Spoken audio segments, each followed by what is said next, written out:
Hi, and welcome to Anne's Family Recipe. Today I'm grilling a tri-tip steak.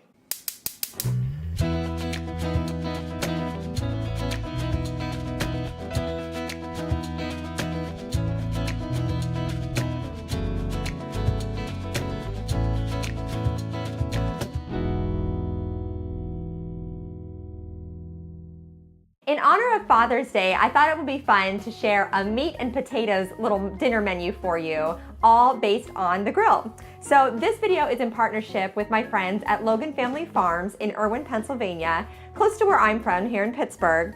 And today they've shared with me a tri-tip steak, which is a really unique cut of beef.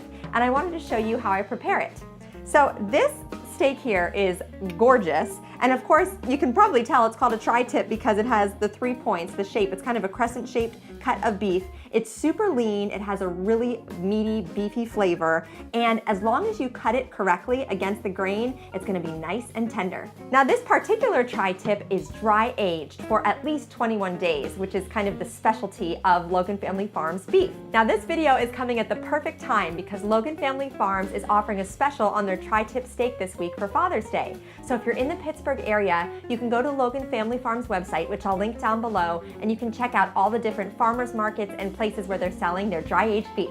This tri-tip cut is really interesting because the grain of the meat actually goes in 2 directions. So you can see this one goes this way, the lines go this way, and then they kind of come up here. So they're not like totally perpendicular, but they're not totally parallel either. So when you're preparing this, once it's cooked, we're actually gonna slice it kind of right up the middle here, and then we'll cut against the grain, whatever direction it's facing on those 2 portions of the meat. I've had my meat out of the fridge for about an hour now because you don't wanna put a steak directly onto the grill out of the fridge. It'll seize up and it's not gonna cook properly.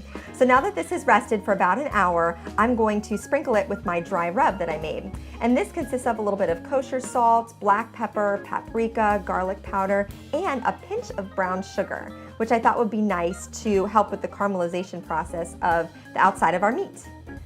So I'm gonna sprinkle this all over both sides, and then we'll get this on the grill.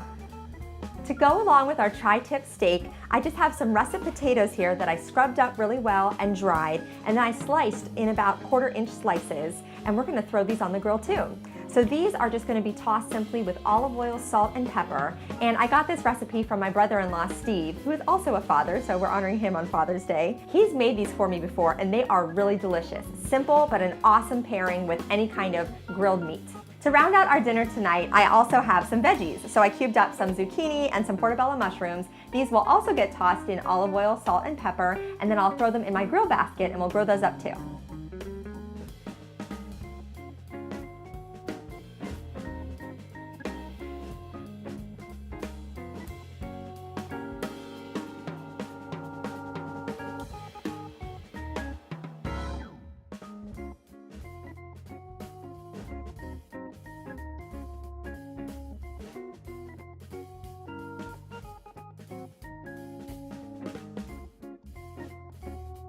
So I have my grill preheated to about 400 degrees, and I only have 2 burners on over about medium-high heat.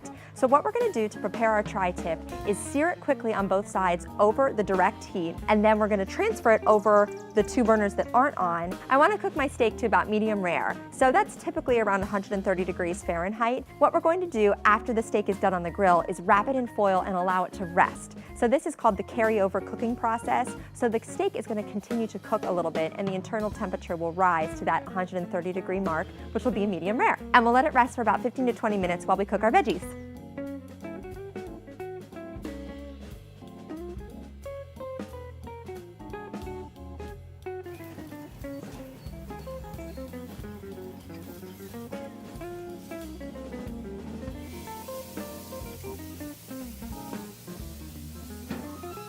Okay, so let's check on our steak.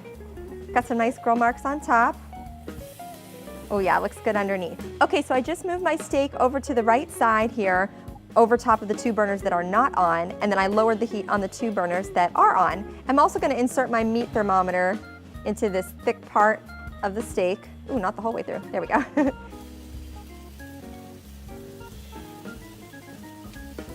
So my potatoes are ready to come off the grill, and typically I would cook these over a higher heat, like medium-high, and they'd only take about 6 or 8 minutes per side. Now today they took probably 10 or 15 minutes per side, but I wanted to cook them right along with the steak so that all our dinner would be done at about the same time.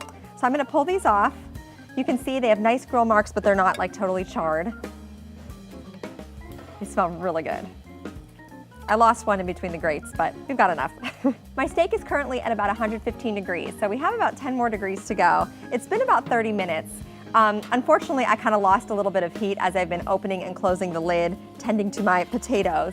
But luckily, I have this amazing meat thermometer here because that's really the key, to have that tool to help you know the internal temperature of your meat. So we're almost there. And while this finishes off, I'll get my grill basket onto the grill and we'll cook the rest of our veggies. So I just want to recap what ended up happening out on our grill. Grills can be very finicky, and ours is good but not great, and it's also pretty big, so the temperature can definitely vary throughout the cooking process. We tried to keep ours around 250 degrees, and it just wasn't cooking quickly enough, so we upped the temperature to about 300 degrees, which was perfect. In the end, our meat took about 50 minutes to cook to our medium rare temperature. We cooked it to about 127, 128 degrees, and then you can see here, I took it off the grill and then wrapped it tightly in foil to allow the meat to rest. And it's perfectly at 130 degrees right now, ready to slice. This probably rested for about maybe just 10 or 15 minutes or so, because you want the juices to redistribute and the carryover cooking to occur where we get it to that perfect medium rare temperature. I also wanted to show you our grilled vegetables too. The potatoes came out perfectly, nice grill marks, but not too overdone. And then our zucchini and mushrooms are smelling and looking delicious. I think one of my favorite summertime foods is grilled mushrooms. I can't wait to dig into these. Now my secret weapon to kind of bring this whole meal together and give it an extra special touch is my chimichurri sauce. This is a flavor-packed herby sauce. It's of South American origins, and I've actually already filmed a video with this recipe. It featured a different steak, the skirt steak from Logan Family Farms, also amazing. And I'm gonna link the recipe video for this in the description box below so you can get the full recipe. There's parsley and cilantro. It's a little bit spicy and tangy. It is so awesome over all of this food. Ooh, that looks good. All right, I'm gonna use my hands here. Put that right on my cutting board, and my cutting board has a lip around the edge just to catch any juices that might ooze out as we're slicing it. So as I was mentioning before, the grain of the tri-tip steak kind of goes in 2 different directions, and they meet in the middle. So my first slice is gonna be right down the middle to sort of separate those 2 sections, and then I'm gonna cut it against the grain. So if the muscle fibers are going this way, we wanna cut the meat perpendicular to the muscle fibers because that's gonna give us the most tender slice of meat.